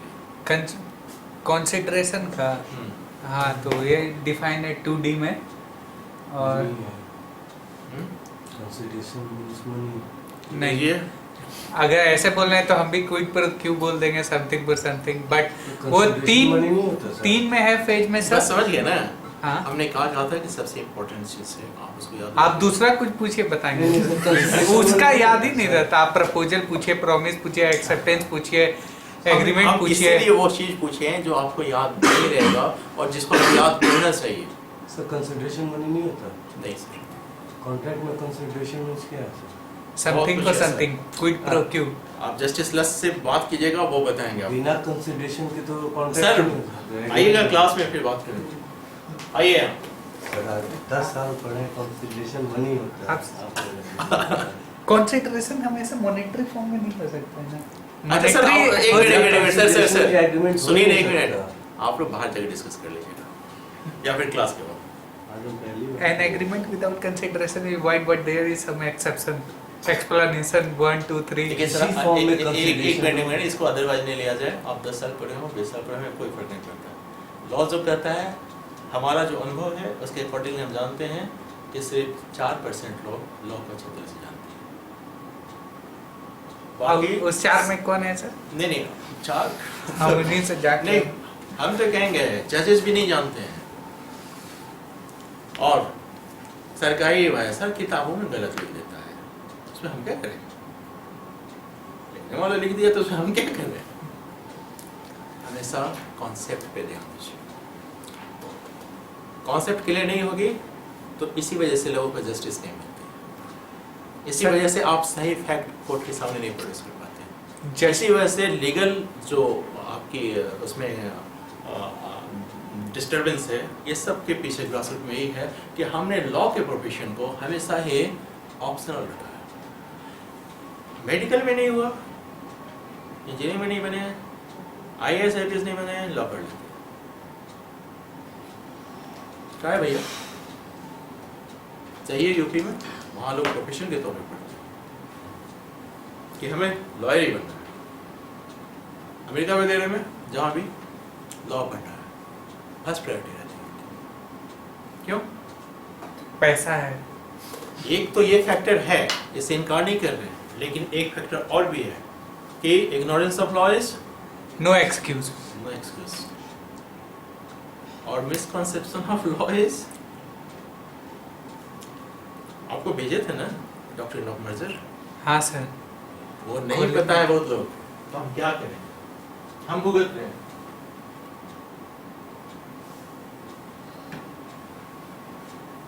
तो ये तरीका होता है। चलिए आइए, क्या कहता है, in order to ascertain where the digital signature is that of the person by whom it purports to have been affixed, the court may direct। किसकी बात हो रही है?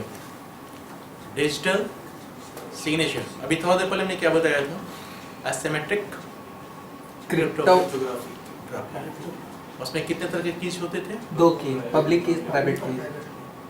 प्राइवेट कीज क्या करता था डिजिटल सिग्नेचर क्रिएट करता और पब्लिक की उसको वेरीफाई करता था। वेरीफाई, ये चीज है। आइए अब क्या कर रहा है, क्या कर रहा है, ascertain where the digital signature is that of the person by whom it purports to have been affixed। Digital signature का मतलब है कि एफिक्स किया जाएगा, कहीं चिपकाया जाएगा, क्योंकि आप कंप्यूटर पे काम कर रहे हैं और कंप्यूटर के थ्रू वो डिजिटल सिग्नेचर एफिक्स कर रहे हैं। ये भी तो हो सकता है कि वो डिजिटल सिग्नेचर गड़बड़ ना हो। तो ये कहता है the court may direct that person or the controller or the certifying authority to produce the digital signature certificate। किसको डायरेक्ट कर रही है कोर्ट? कंट्रोलर, सर्टिफाइंग अथॉरिटी, जिसने डिजिटल सिग्नेचर सर्टिफिकेट इशू किया है उसको। Okay sir. Second, any other person to apply the public की। Public की तो सबके पास है ना, तो उस पब्लिक की को अप्लाई कीजिए और वेरीफाई कर लीजिए डिजिटल सिग्नेचर, क्योंकि प्राइवेट केस है तो उसने डिजिटल सिग्नेचर क्रिएट किया है और पब्लिक की आपके पास है किस चीज के लिए? वेरीफाई करने के लिए। वेरीफाई कर लीजिए। क्या इसमें और लगा हुआ है? नो सर, यानी दोनों काम करना है ना? दोनों करना है। तो ये दोनों करना है। पहले डिजिटल सिग्नेचर सर्टिफिकेट मांगेंगे जिसने इशू किया था। तो आप समझ रहे हैं डॉक्यूमेंट की कंसर्निंग हम कितना मतलब फूक फूक के कदम रख रहे हैं एक एक स्टेप पे। ऐसा नहीं कि डॉक्यूमेंट आज मेरे पास है। अच्छा, डिजिटल सिग्नेचर सर्टिफिकेट जो है वो कौन इशू करेगा, कंट्रोलर या फिर सर्टिफाइंग अथॉरिटी? कोई भी कर यही करता है, कंट्रोल तो उसके यहाँ करता है, सर्टिफाइंग अथॉरिटी ही करता है ना, इसलिए उसने दोनों को लिखा है। या और दैट पर्सन मतलब यहाँ पे क्या हुआ कि वो व्यक्ति जो किया है वो भी कर सकता है क्या? नहीं, उसको तो इशू हुआ है, जिसने डिजिटल सिग्नेचर एफिक्स किया है उसको डिजिटल सिग्नेचर इशू हुआ है। तो वो दैट दो फॉर्म में, एक उसको प्राइवेट की दी गई है ताकि वो डिजिटल सिग्नेचर क्रिएट कर सके, और एक पब्लिक के लिस्ट में है, पब्लिक की के थ्रू वो वेरीफाई कर सकता है एज ए लार्ज पब्लिक। ठीक है, आप किसी को भेज रहे हैं तो उसके पास पब्लिक की है, उसके अकॉर्डिंगली वो उसको वेरीफाई कर लेगा कि आपकी है कि नहीं। ये डिजिटल सिग्नेचर सर्टिफिकेट की बात है। ओके। ठीक है।